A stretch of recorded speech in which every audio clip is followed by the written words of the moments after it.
नमस्कार,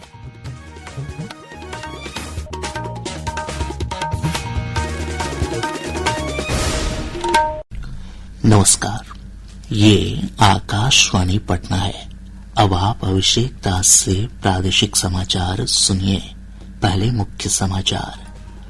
उपराष्ट्रपति जगदीप धनखड़ ने स्वास्थ्य कारणों का हवाला देते हुए पद से इस्तीफा दिया। बिहार प्रत्येक मतदान केंद्र पर 1200 से कम मतदाता वाला देश का पहला राज्य बना। निर्वाचन आयोग ने कहा, इस कदम का उद्देश्य मतदान प्रक्रिया को अधिक सुविधाजनक बनाना है। पश्चिम चंपारण का रामपुरवा और लौरिया नंदनगढ़ का अशोक स्तंभ यूनेस्को की संभावित सूची में शामिल। और गंगा, गंडक, बूढ़ी गंडक, कोसी और महानंदा समेत विभिन्न नदियों के जलस्तर में बढ़ोतरी से कटिहार, खगड़िया, पटना और बेगूसराय जिले के कई हिस्से बाढ़ की चपेट में। अब समाचार विस्तार से। उपराष्ट्रपति जगदीप धनखड़ ने स्वास्थ्य कारणों का हवाला देते हुए अपने पद से इस्तीफा दे दिया है। राष्ट्रपति द्रौपदी मुर्मू को लिखे पत्र में श्री धनखड़ ने कहा कि स्वास्थ्य प्राथमिकता और चिकित्सा परामर्श का पालन करते हुए उन्होंने तत्काल प्रभाव से इस्तीफा दे दिया है। श्री धनखड़ ने अपने कार्यकाल के दौरान राष्ट्रपति के निरंतर सहयोग के लिए उनका आभार व्यक्त किया। उन्होंने प्रधानमंत्री नरेंद्र मोदी और मंत्री परिषद के प्रति भी कृतज्ञता व्यक्त की। उन्होंने कहा कि सांसदों से मिले स्नेह और विश्वास को वे हमेशा अपनी स्मृति में संजोए रखेंगे। श्री धनखड़ ने कहा कि इस महान लोकतंत्र में उपराष्ट्रपति के रूप में मिले अमूल्य अनुभवों और विचारों के लिए वे बहुत आभारी हैं।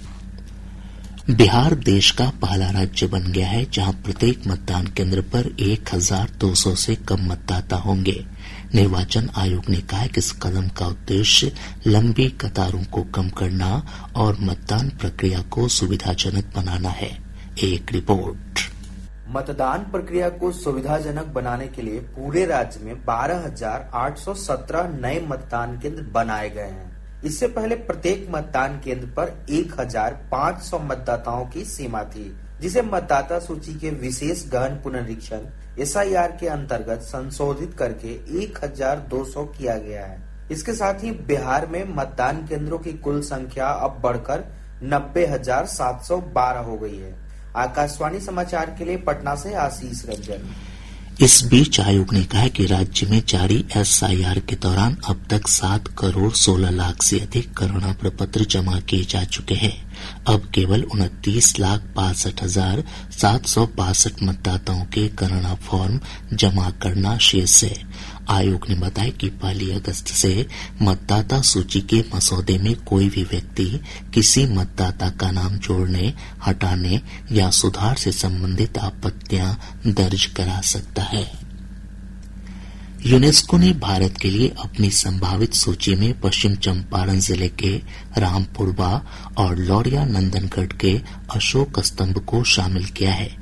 लोकसभा में एक प्रश्न के उत्तर में संस्कृति मंत्री गजेंद्र सिंह शेखावत ने ये जानकारी दी। उन्होंने बताया कि मौर्य मार्गों पर अशोक शिलालेख स्थलों के लिए क्रमिक नामांकन शीर्षक के तहत इन स्थलों को संभावित सूची में शामिल किया गया है। श्री शेखावत ने बताया कि भारत के स्थायी प्रतिनिधिमंडल ने इन दोनों स्थलों के नाम यूनेस्को को सौंपे थे। विधानमंडल के मानसून सत्र में आज विधायी कार्य निपटाए जाएंगे। 24 जुलाई को अनुपूरक बजट पर वाद विवाद के बाद मतदान होगा। सत्र के अंतिम दिन गैर सरकारी संकल्प लिए जाएंगे। सत्र के दौरान 4 नए और 8 संशोधन विधेयक पेश किए जाएंगे।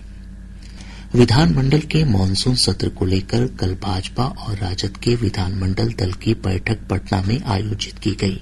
भाजपा के विधानमंडल दल के नेता और उप मुख्यमंत्री सम्राट चौधरी की अध्यक्षता में हुई बैठक में सदन में विपक्ष के आरोपों से बचाव और पलटवार पर मुख्य रूप से चर्चा हुई। साथ ही आगामी विधानसभा चुनाव की रणनीति को लेकर भी बैठक में चर्चा की गई। वहीं राजद विधानमंडल दल की बैठक के बाद विधानसभा में नेता प्रतिपक्ष तेजस्वी प्रसाद यादव ने पत्रकारों से बातचीत में कहा कि एसआईआर को लेकर सदन में चर्चा होनी चाहिए। उन्होंने कहा कि यदि इस मुद्दे को नजरअंदाज किया गया तो इसका लोकतांत्रिक और राजनीतिक तरीके से जवाब दिया जाएगा। मुख्यमंत्री नीतीश कुमार ने एनडीए विधायकों से सरकार की कल्याणकारी योजनाओं की जानकारी आम लोगों तक पहुंचाने की अपील की है।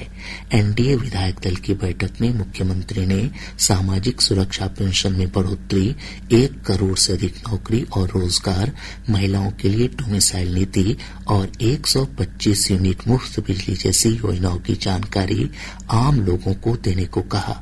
उन्होंने विधायकों से कहा कि केंद्र सरकार द्वारा बिहार के लिए किए जा रहे प्रयासों की भी आम लोगों को जानकारी दें और उनके साथ सीधा संवाद बनाएं।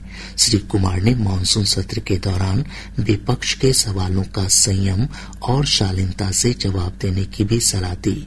बैठक में उप मुख्यमंत्री सम्राट चौधरी और विजय कुमार सिन्हा, संसदीय कार्य मंत्री विजय कुमार चौधरी समेत राज्य कैबिनेट के सभी सदस्य और एनडीए के सभी विधायक और विधान पार्षद मौजूद थे।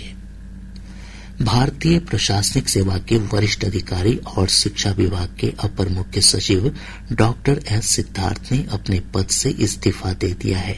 उन्होंने स्वैच्छिक सेवानिवृत्ति के लिए अपना आवेदन सरकार को सौंपा है। मुख्यमंत्री की मंजूरी के बाद इस पर अंतिम निर्णय लिया जाएगा। डॉक्टर सिद्धार्थ इस वर्ष नवंबर महीने में सेवानिवृत्त होने वाले थे। केंद्रीय माध्यमिक शिक्षा बोर्ड सीबीएसई ने विद्यार्थियों की सुरक्षा के लिए अपने सभी विद्यालयों में उच्च क्षमता के सीसीटीवी कैमरे लगाना अनिवार्य कर दिया है। नए मानदंडों के अनुसार प्रवेश और निकास द्वार, गलियारों, सीढ़ियों, कक्षाओं, प्रयोगशालाओं, पुस्तकालय, कैंटीन, खेल के मैदान और शौचालय को छोड़कर अन्य सामान्य क्षेत्रों में कैमरे लगाए जाएंगे। कैमरों में रियल टाइम रिकॉर्डिंग और कम से कम 15 दिनों का डेटा उपलब्ध रहेगा, जिसका उपयोग आवश्यकता के अनुसार किया जा सकेगा। प्रादेशिक समाचार आप आकाशवाणी पटना से सुन रहे हैं। ताजा समाचारों के लिए आप हमारे एक्स हैंडल AIR_News_पटना पर जा सकते हैं। नेपाल से निकलने वाली नदियों के जलग्रहण क्षेत्र में भारी बारिश के चलते प्रदेश में गंगा, गंडक, बूढ़ी गंडक, कोसी और महानंदा समेत विभिन्न नदियों के जलस्तर में बढ़ोतरी हो रही है। केंद्रीय जल आयोग की रिपोर्ट के अनुसार गंगा नदी का जलस्तर पटना के गांधी घाट और हाथीदह तथा भागलपुर के कहलगांव में खतरे के निशान से ऊपर बना हुआ है। वहीं मनेर में सोन नदी का जलस्तर लाल निशान से ऊपर दर्ज किया गया। बूढ़ी गंडक नदी का जलस्तर खगड़िया में खतरे के निशान से लगभग आधा मीटर ऊपर बना हुआ है।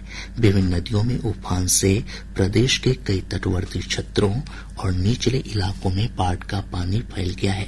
हमारे संवाददाता ने बताया कि कटिहार जिले से गुजरने वाली गंगा, कोसी, महानंदा और बरंडी नदी में उफान से कई निचले इलाके बाढ़ की चपेट में आ गए हैं। गंगा और कोसी नदी के जलस्तर में लगातार वृद्धि से कुर्सेला प्रखंड के खेरिया, मलनिया, पत्थर टोला और कमलाकानी जैसे निचले इलाकों में बाढ़ की स्थिति बन गई है। कुर्सेला नगर पंचायत के बाघमारा और पचखुट्टी को जोड़ने वाली मुख्य सड़क पर भी 3 फीट तक पानी बह रहा है। कोसी नदी का जलस्तर खतरे के निशान से महज 1 सेंटीमीटर नीचे है और कभी भी यह खतरे के निशान को पार कर सकता है। हालात को देखते हुए पशुपालक अपने मवेशियों को ऊंचे स्थानों पर ले जा रहे हैं। इधर खेतों और बहियारों में बाढ़ का पानी भरने से हरित चारा पूरी तरह से बर्बाद हो गया है। खेरिया घाट पर कोसी नदी का जलस्तर बढ़ने से तेज कटाव भी शुरू हो गया है। जिलाधिकारी मनीष कुमार मीणा ने बताया कि कटाव क्षेत्र में राहत के कार्य किए जा रहे हैं। गंगा और महानंदा नदी के कटाव वाले क्षेत्रों पर भी निगरानी बढ़ा दी गई है। आकाशवाणी समाचार के लिए कटिहार से कुमार मुकेश चौधरी। खगड़िया जिले में भी गंगा और गंडक नदी का जलस्तर लगातार बढ़ रहा है। ब्यौरा हमारे संवाददाता से। परबत्ता से लेकर खगड़िया तक गंगा नदी के जलस्तर में वृद्धि से कई निचले इलाकों में पानी फैलने लगा है। कई गांव और बसावट का सड़क संपर्क टूट गया है। कई स्कूलों में पानी भर गया है।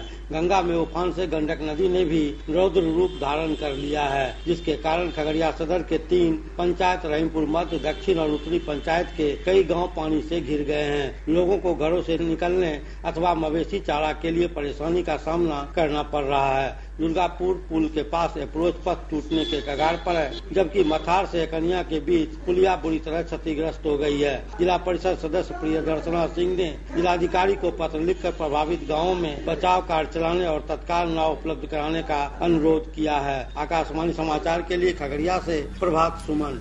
इधर गंगा नदी में उफान से पटना के त्यारा क्षेत्रों में बाढ़ की स्थिति में कोई सुधार नहीं है। नदी का पानी कई नए इलाकों में भी फैल गया है। बेगूसराय के पलिया में भी गंगा नदी का पानी नए इलाकों में फैल रहा है। मौसम विभाग ने कहा है कि राज्य में 25 जुलाई से एक बार फिर मानसून सक्रिय होगा। बंगाल की खाड़ी में बने निम्न दबाव के क्षेत्र के मानसून की ट्रफ लाइन में बदलने से राज्य के अधिकतर हिस्सों में मूसलाधार बारिश की संभावना है। इधर आज राज्य के मध्य और पूर्वी भागों में कुछ स्थानों पर तेज हवा के साथ हल्की बारिश की संभावना है।